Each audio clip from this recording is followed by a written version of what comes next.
This session is about yet another most famous and common machine learning model, which is a decision tree. So this is going to be our agenda. We'll see what a decision tree means, when to use this decision tree, what is the characteristic the dataset should possess for, and how to implement this decision tree as a machine learning model. And just we will explore this diagram. It's just a simple tree which we normally have at our home or we would have seen on the roadsides. Okay, so what is the strength of this tree? How does this tree stands? It stands on its base. So the roots have to be very firm to stand for a very longer time and to have a lot of branches coming out. Okay, ending up with the leaves or your flower. Okay. Or how a tree is being grown. We normally used to sow seeds on any place. So these seeds will grow into a plant, start developing its roots, which is getting firm under the soil, tries to emerge out as a stem. So one will try to find itself to be very strong and it will give out branches, right? So this as and when this process goes on, you will end up with a tree of this kind, wherein the roots will be there. And what about this trunk? This trunk is nothing but a branch of that plant which is going to impact or which is able to carry the weight of all other branches that is emerging out of it, right?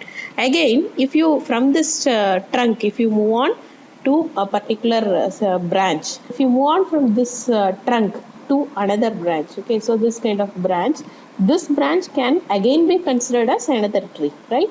So if you understand or assume that the roots are getting sticked onto this parent trunk, okay, again this could be considered as a tree, right? So it has its own branches. So what is on the end of the branch? The leaves or the flowers onto it. So it is a trunk. So it is nothing but a stem that is having proper strength. Okay. So how the strength is being calculated? So we'll see whether it is able to carry all their branches or not. So it's based on its impact towards others. Okay. The parts of the tree. So it's obvious that the entire tree stands on its root and it has so many branches.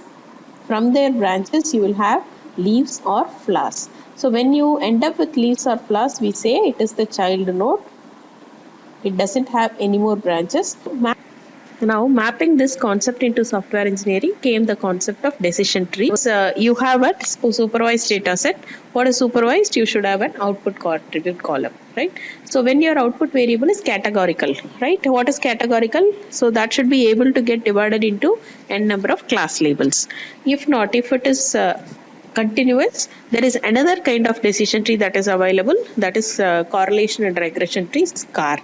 Okay, so that is not the scope of this session. So this is about ID3 decision tree where the output variable should be categorical. Then we are not able to find any prominent relationship between the attributes.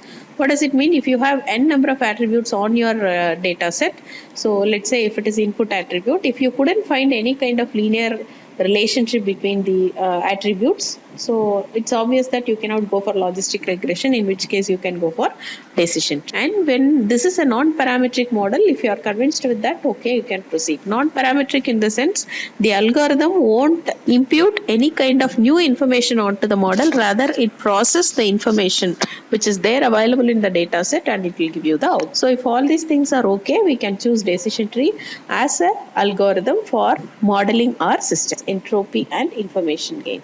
Entropy, we mean it represents the homogeneity of the data set. So homogeneity in the sense, if you have all values to be one and the same, one class label, so we say the entropy is 0. Okay, there is no variation on the data set and hence all are homogeneous value, we say the entropy is 0. Otherwise, as the value moves towards 1, so we say there is a high variation on the data set. Second thing is information gain. The information gain will tell us the impact of one attribute towards other attribute, or the impact of one attribute towards your output variable. Entropy and information gain, and we are going to draw the decision tree. So how to calculate this entropy and information gain now?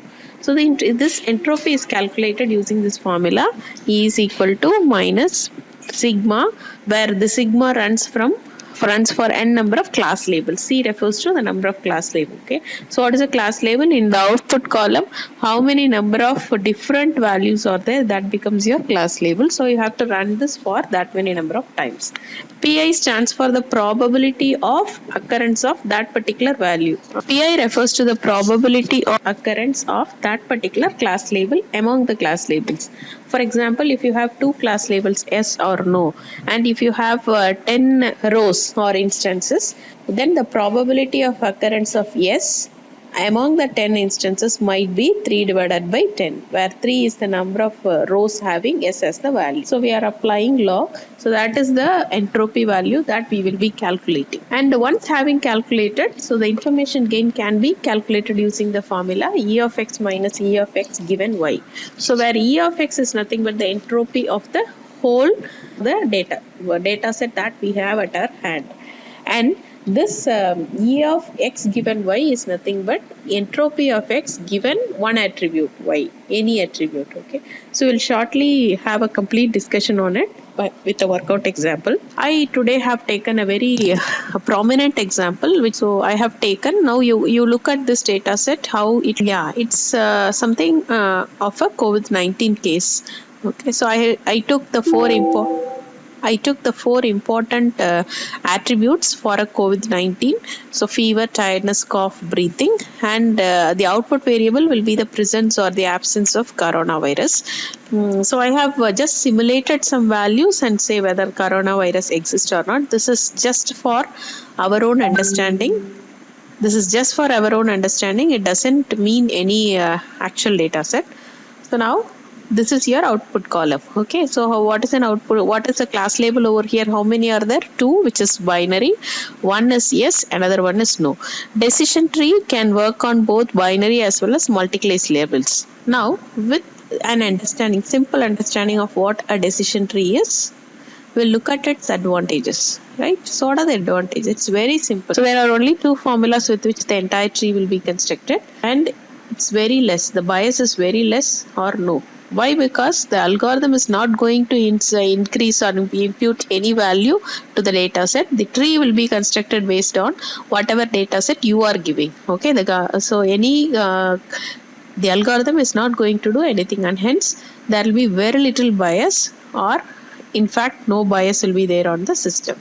Okay, and can work for non-linear data sets. This is more important, right? So if you take linear regression or logistic regression, most of the profiling algorithm work very well on a linear data set, but not on non-linear data set.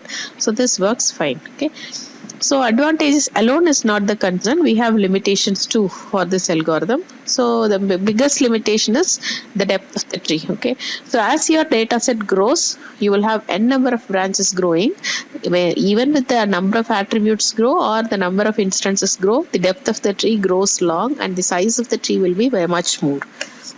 And as you want to increase your accuracy, overfitting occurs, right? What is overfitting? The algorithm tries to understand each and every row, okay, trying to go on splitting the node into yes or no, or class A, class B likewise, and by thereby increasing the depth of the tree.